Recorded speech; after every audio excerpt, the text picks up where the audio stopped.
بالله من الشيطان الرجيم. بسم الله الرحمن الرحيم.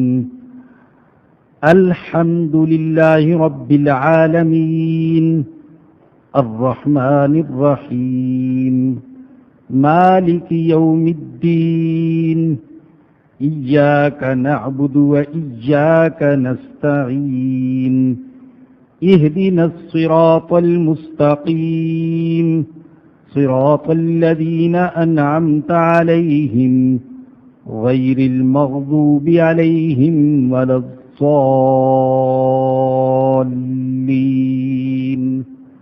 آمين. صدق الله العظيم وصدق رسوله النبي الكريم. یہ سورۃ الفاتحہ ہے، مکی سورت ہے. اس میں 7 آیات اور 1 رکوع ہے. احادیث میں اس کے بہت سارے نام وارد ہیں. بعض مفسرین نے 12 اور بعض نے 12 سے بھی زائد 20 نام تک اس کے بیان کیے ہیں. اسے سورۃ الشفاء بھی کہا گیا، اس لیے کہ اس کے پڑھنے سے، اس کا ورد کرنے سے جسمانی اور روحانی بیماریوں سے شفا حاصل ہوتی ہے. اسے سورۃ القافیہ بھی کہا گیا. یہ اکیلی صورت ہی انسان کی ہدایت کے لیے کافی ہے.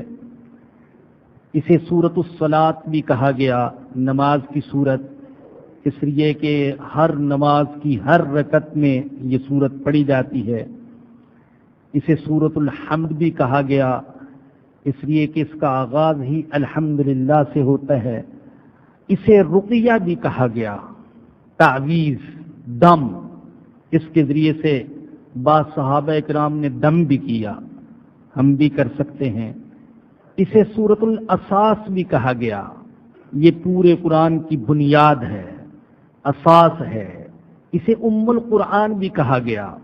یہ قرآن کریم کے سارے مضامین کی جامع ہے. اسے سورۃ الکنز بھی کہا گیا. یہ قرآن کا خزانہ ہے. اور اس کا مشہور نام سورۃ الفاتحہ ہے. فاتحہ کا معنی کھولنے والی، اور فاتحہ کا معنی ابتدا کرنے والی. قرآن کریم کی ابتدا بھی اس سے ہوتی ہے، اور یہ قرآن کریم کے سارے مضامین کو اختصار کے ساتھ انسان پر کھول دیتی ہے. خود اللہ نے قرآن کریم میں اس سورت کا خاص طور پر ذکر کیا. فرمایا کہ وَلَقَدْ آتَيْنَاكَ سَبْعًا مِّنَ الْمَثَانِي وَالْقُرْآنِ الْعَظِيمِ. اے میرے پیغمبر، ہم نے آپ کو 7 آیتیں عطا فرمائیں جو بار بار دہرائی جاتی ہیں، اور قرآن عظیم عطا فرمایا. حالانکہ جب یہ فرمایا کہ قرآن عظیم عطا کیا تو قرآن میں سورہ فاتحہ بھی آ گئی، لیکن اللہ نے سورہ فاتحہ کا الگ سے ذکر فرمایا.